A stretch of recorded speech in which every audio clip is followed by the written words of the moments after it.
In this lecture, we will consider the proposition of prison or penal abolitionism.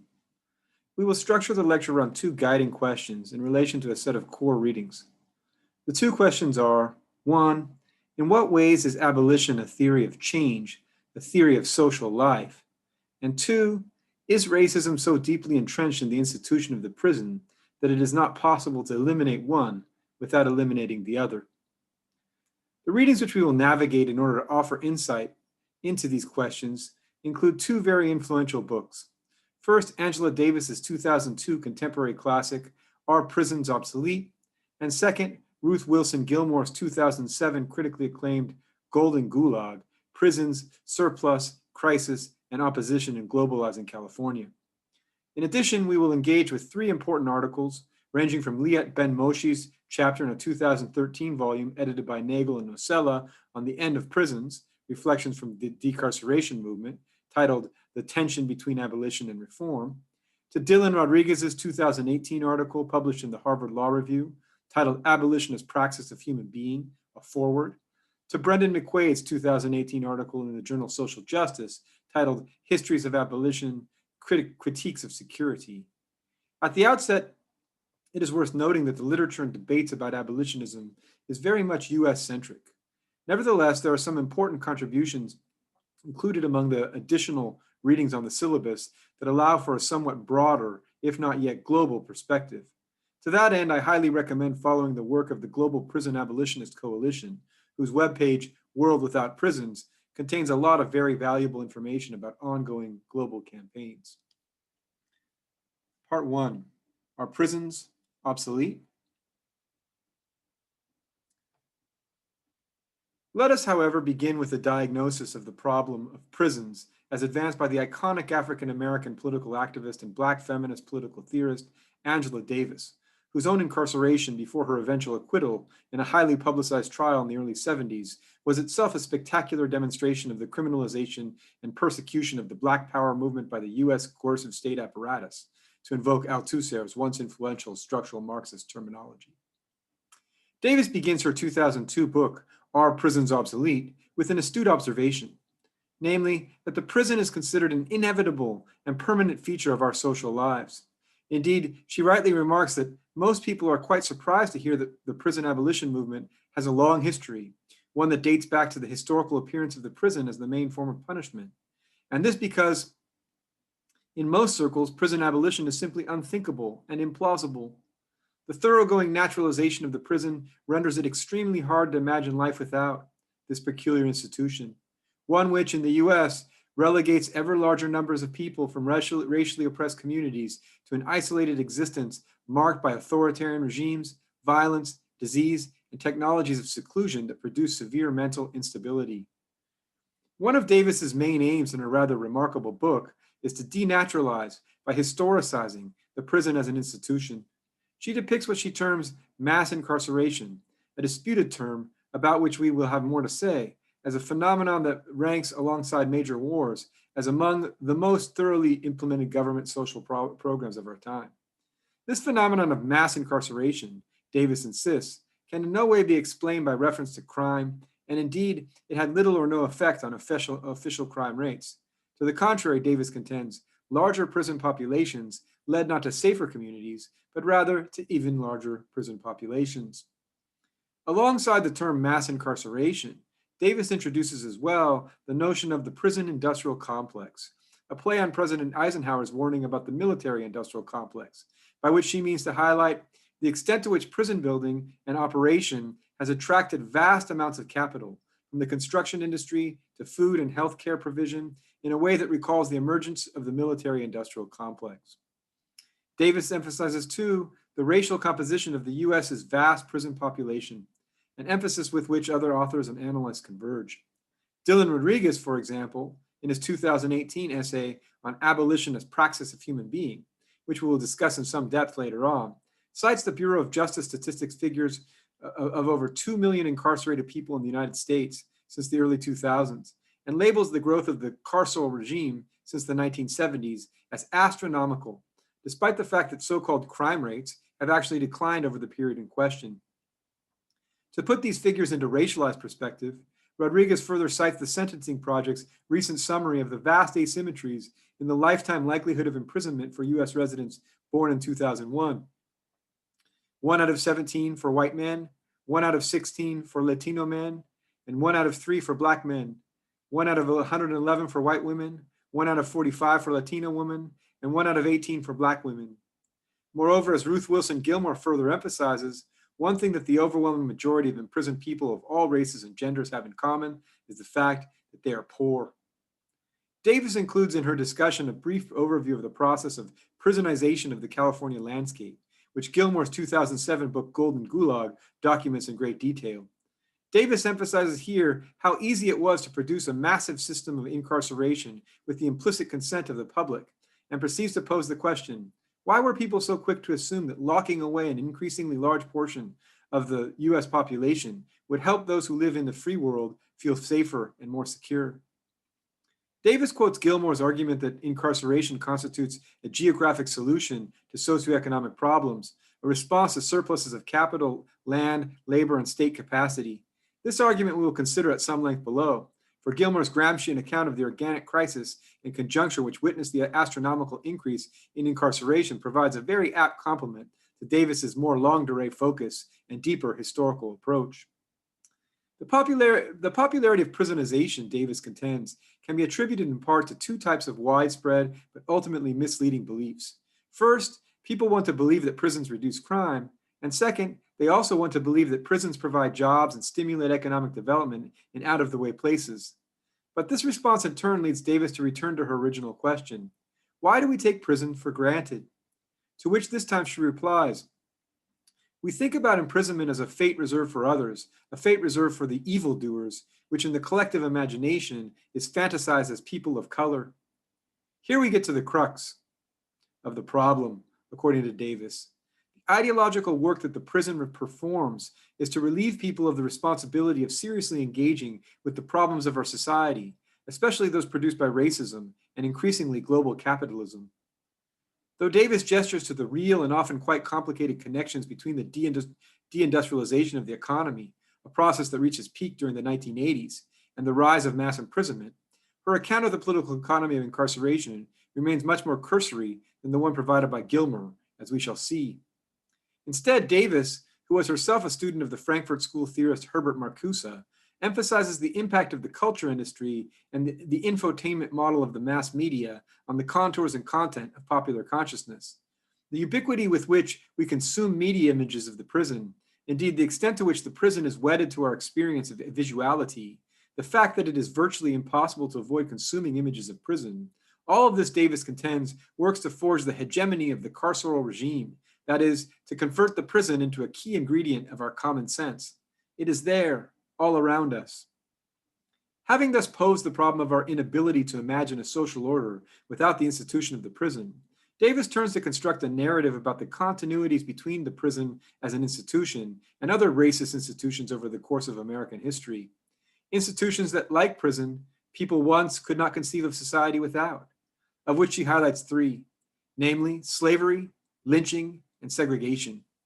In her words, it should be remembered that the ancestors of many of today's most ardent liberals could not have imagined life without slavery, life without lynching, or life without segregation. Slavery, lynching, and segregation are certainly compelling examples of social institutions that, like the prison, were once considered to be as everlasting as the sun. But what once was unthinkable, the end of slavery, the end of lynching, the end of segregation, later came to pass.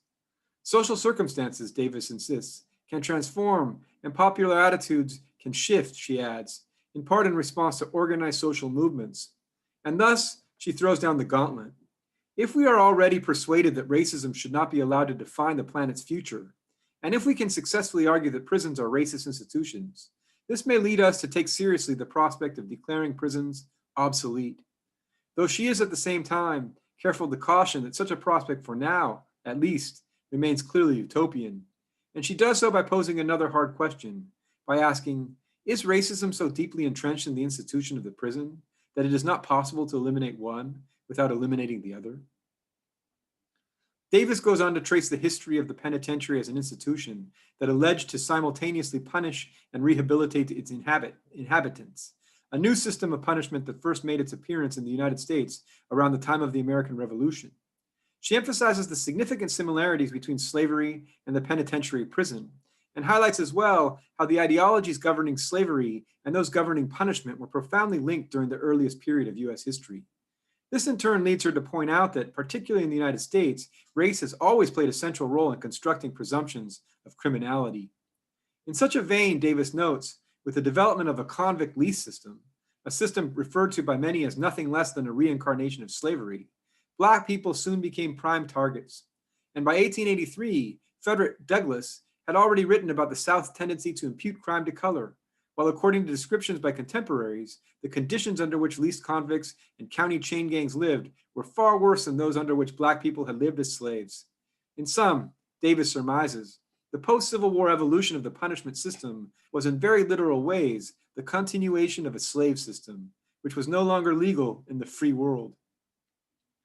What's even worse, according to Davis, the work of the criminal justice system was intimately related to the extra-legal work of lynching.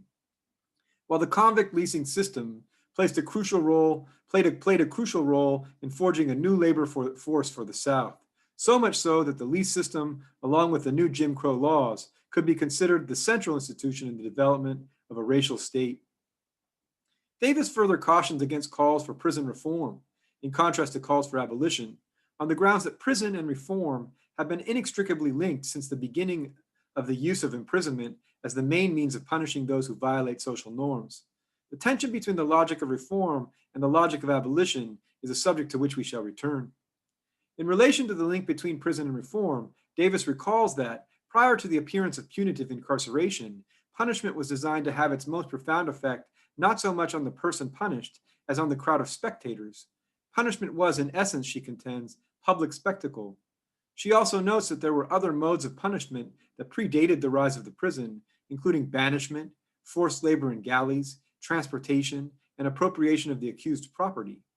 Indeed, she recounts, imprisonment was not employed as a principal mode of punishment until the 18th century in Europe and the 19th century in the United States, and European prison systems were instituted in Asia and Africa as an important component of colonial rule. Crucially, she connects the rise of the prison to the birth of capitalism. In her words, the process through which imprisonment developed into the primary mode of state-inflicted punishment was very much related to the rise of capitalism and to the appearance of a new set of ideological conditions. What was this new set of ideological conditions to which she refers? According to Davis, the emergence of the notion of the sanctity of individual rights was an important part of the story, without which imprisonment could not have been understood as punishment.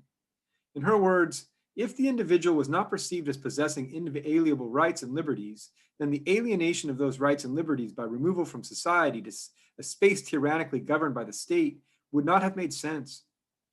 At an even more fundamental level, Davis contends, the rationale for imprisonment came to congeal alongside the emergence of the commodity form, with the corresponding ascendance of what Walter Benjamin once referred to as homogeneous empty time. As Davis explains, the prison sentence, which is always computed in terms of time, is related to abstract quantification, evoking the rise of science and what is often referred to as the age of reason. We should keep in mind that this was precisely the historical period when the value of labor began to be calculated in terms of time and therefore compensated in another quantifiable way by money. The computability of state punishment in terms of time, days, months, years, resonates with the role of labor time as the basis for computing the value of capitalist commodities. Marxist theorists of punishment have noted that precisely the historical period during which the commodity form arose is the era during which penitentiary sentences emerged as the primary form of punishment. Conversely, she goes on to link the rise of a new resistance to global capitalism to the crystallization, percolation, and gradual diffusion of newfound abolitionist aspirations and ideas. Along Foucauldian lines, Davis makes an implicit connection between the rise of the prison system and the birth of biopolitics, though she refrains from using much in the way of Foucault's terminology, opting instead to stick to a more explicitly Marxist vocabulary and frame of reference to make her case. In her words, the conditions of possibility for this new form of punishment were strongly anchored in the historical era during which the working class needed to be constituted as an army of self-disciplined individuals capable of performing the requisite industrial labor for a developing capitalist system. She furthermore references the work of Bender to emphasize the reformist dimension and even progressive, though Christian, ideological project and goals towards which the new penitentiaries were oriented, namely the maintenance of order within a largely urban labor force, the salvation of the soul, and the rationalization of personality. Davis also makes an intriguing historical argument about gender in punishment, in particular relation to imprisonment in the emergent penitentiary systems. That convicts were primarily male, she claims, can be attributed to the fact that women were largely denied public status as rights-bearing individuals, and as such, they could not be easily punished by the deprivation of such rights through imprisonment. Indeed, Davis contends this was especially true of married women who had no standing before the law. According to English common law, marriage resulted in a state of civil death, as symbolized by the wife's assumption of the husband's name. Consequently, she tended to be punished for revolting against her domestic duties rather than for failure in her meager public responsibilities. Furthermore, she continues, the relegation of white women to domestic economies prevented them from playing a significant role in the emergent commodity realm. This was especially true since wage labor was typically gendered as male and racialized as white. From this, she concludes, it is not fortuitous that domestic corporal punishment for women survived long after these modes of punishment had become obsolete for white men. In fact, she insists the persistence of domestic violence painfully attests to these historical modes of gendered punishment. Davis goes on to make more important points about the gender dimensions of the phenomenon of so-called mass incarceration. In fact, she dedicates an entire chapter to the explication of how gender structures the prison system, in which she emphasizes the centrality of gender to an understanding of state punishment. She distinguishes between jails and mental institutions as two major institutions whose purpose is social control, and argues that whereas the former have been dominant for men, the latter have served a similar purpose for women. As she puts it, deviant men have been constructed as criminal, while deviant women have been constructed as insane.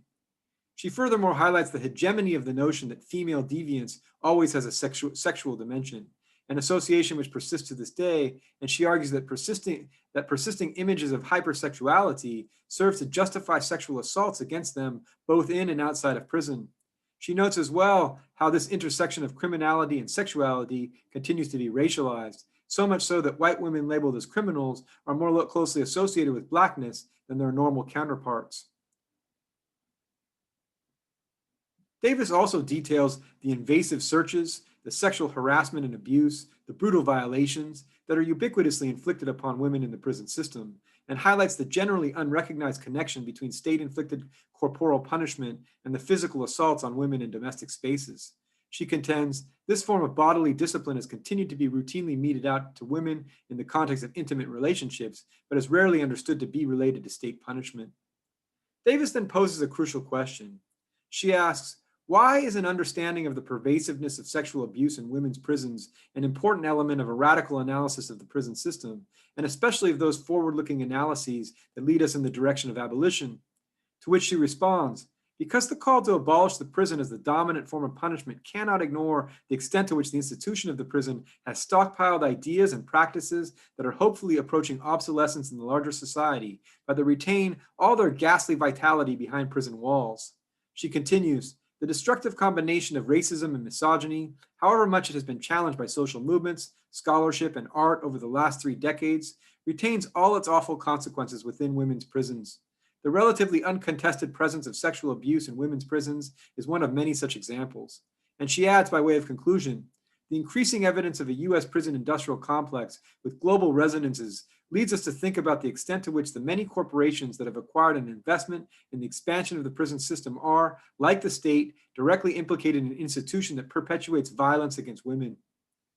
This in turn leads Davis to reflect more on the theme, the concept of the prison industrial complex. The term, she contends, was introduced by activists and scholars to contest prevailing beliefs that increased levels of crime were the root cause of mounting prison populations. It was thus intended to conceptually sever the seemingly indissoluble link between punishment and crime. Davis inaccurately attributes the first published use of the term to the social historian Mike Davis, who worked closely with Ruth Wilson Gilmore, and who used the term in relation to California's penal system, which he observed already had begun in the 1990s to rival agribusiness and land development as a major economic and political force. According to Davis, among the advantages of the notion of a prison industrial complex is that it directs our attention towards economic and political structures and ideologies rather than focusing myopically on individual criminal conduct and efforts to curb crime when it comes to understanding the punishment process. As I have already mentioned, like Ruth Wilson Gilmore, who elaborates the argument in more painstaking detail, Davis emphasizes the link between the massive surge of capital into the punishment economy that began in the 1980s on the one hand, and the deindustrialization processes that resulted in plant shutdowns throughout the US and that created a huge pool of vulnerable human beings, a pool of people for whom no further jobs were available, a surplus population, to invoke Gilmore's terms. In Davis's words, in the context of an economy that was driven by an unprecedented pursuit of profit, no matter what the human cost, and the concomitant dismantling of the welfare state, poor people's abilities to survive became increasingly constrained by the looming presence of the prison.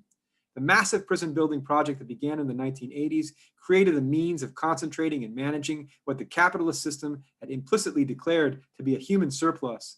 In the meantime, elected officials and the dominant media justified the new draconian sentencing practices, sending more and more people to prison in the frenzied drive to build more and more prisons by arguing that this was the only way to make our communities safe from murderers, rapists, and robbers. As a result, even as crime rates were declining, prison populations began to soar. Davis refers as well to the spread of US-style prisons throughout the world in the era of the prison industrial complex. She pays particular attention in this regard to the introduction by the Turkish government of the F-type, or US-style prisons, inspired by the super maximum security or supermax prisons in the United States, which presumes to control otherwise unmanageable prisoners by holding them in permanent solitary confinement and by subjecting them to varying degrees of sensory deprivation. Such introduction led to significant protest among the imprisoned population in Turkey, who denounced the regimes of isolation thereby facilitated on the grounds that mistreatment and torture are far more likely in isolation. So too does she mention post-apartheid South Africa's participation in the prison industrial complex, which she deems a major impediment to the creation of a democratic society. Likewise, Davis highlights the disturbing trend of detention of increasing numbers of undocumented immigrants from the global South, which she contends has been aided considerably by the structures and ideologies associated with the prison industrial complex. To this end, she adds, presciently, as if it predicting the rise of Trump and Trumpism, we can hardly move in the direction of justice and equality in the 21st century if we are unwilling to recognize the enormous role played by the system in extending the power of racism and xenophobia. Davis concludes her short but incisive book with another parsimonious sketch, this one a vision of an abolitionist future. The anti-prison movement, she contends, again in prophetic mode, will be a vital means of expanding the terrain on which the quest for democracy is bound to unfold in the 21st century. The major tension which the movement must face, she continues, has to do with the contradiction between the logic of reform and the logic of abolition. This is an argument to which we shall return in relation to Liat Ben Moshe's suggestive chapter, The Tension Between Abolition and Reform. But the way that Davis frames the tension or contradiction is to ask how the movement can do the work that will create more humane, habitable environments for people in prison without bolstering the permanence of the prison system. She further specifies the types of reform she has in mind by posing a second question. How then do we accomplish this balancing act of passionately attending to the needs of prisoners, calling for less violent conditions, an end to state sexual assault, improved physical and mental health care, greater access to drug programs, better educational work opportunities, unionization of prison labor, more connections with families and communities, shorter alternative sentencing, and at the same time, call for alternatives to sentencing altogether, no more prison construction, and abolitionist strategies that question the place of the prison in our future. Davis's abolitionist strategy is embedded in a holistic understanding of what exactly needs to be deconstructed in order to reconstruct a society without prisons. She argues for a conception of the prison industrial complex as consisting in much more than the sum of all the jails and prisons in this country. Rather, she insists it is a set of symbiotic relationships among correctional communities, transnational corporations, media conglomerates, guards unions, and legislative and court agendas. For this reason, she contends, if it is true that the contemporary meaning of punishment is fashioned through these relationships, then the most effective abolitionist strategies will contest these relationships and propose alternatives that pull them apart. Just how these symbiotic relations can effectively be pulled apart, however, admittedly remains an open question. Davis further sketches a continuum of alternatives to imprisonment, which should be pursued as part of an overarching strategy of decarceration. These alternatives include demilitarization of schools, revitalization of education at all levels, a health system that provides free physical and mental care to all, and a justice system based on reparation and reconciliation rather than retribution and vengeance. Again, her position remains perhaps too parsimonious in terms of spelling out how each of these alternatives should be conceptualized, much less how they can be effectively pursued. Alongside the construction of such alternatives, Davis advocates decriminalization as a crucial plank of her decarceration agenda. For starters, the decriminalization of drug use, which she considers a significant component of a larger strategy to simultaneously oppose structures of racism within the criminal justice system and to further the goal of abolitionism. Along similar lines, so too does she advocate the decriminalization of undocumented immigrants. In her words, current campaigns that call for the decriminalization of undocumented immigrants are making important contributions to the overall struggle against the prison industrial complex and are challenging the expansive reach of racism. Davis adds as well that they are simultaneously challenging the expansive reach of male dominance. For as she explains, when women from countries in the southern region are imprisoned because they have entered this country to escape sexual violence, instead of being granted refugee status, this reinforces the generalized tendency to punish people who are persecuted in their intimate lives as a direct consequence of pandemics of violence that continue to be legitimized by ideological and legal structures. In terms of the tough question of what should be done with those who commit violence against women, Davis gestures towards what she considers to be a vast range of alternative strategies of minimizing violence against women within intimate relationships and within relationships to the state, including the pursuit of job and living wage programs, alternatives to the disestablished welfare program, community-based recreation. Such programs are, of course, framed in terms of prevention. In addition to these, and dealing with the aftermath of acts of violence, Davis advocates experiments with restorative and reparative modes of justice, though again, her discussion of the nature of such alternatives remains perhaps too cursory. She does, however, urge people to orient themselves both empathetically and systemically by asking, why do these terrible things happen, instead of simply reacting? Nevertheless, by all means, Davis adds and ends in a nod of recognition to the revolutionary presuppositions and implications of the abolitionist agenda, that alternatives that fail to address racism, male dominance, homophobia, class bias, and other structures of domination will not, in the final analysis, lead to decarceration and will not advance the goal of abolition. In a nutshell, then, at the end of the day, for Davis, abolition requires nothing less than a radical transformation of material and social power relations, a transcendence of systemic, intersecting, oppressive hierarchies of race, of gender, and of sexual orientation, and just as crucially, of class. Take a break.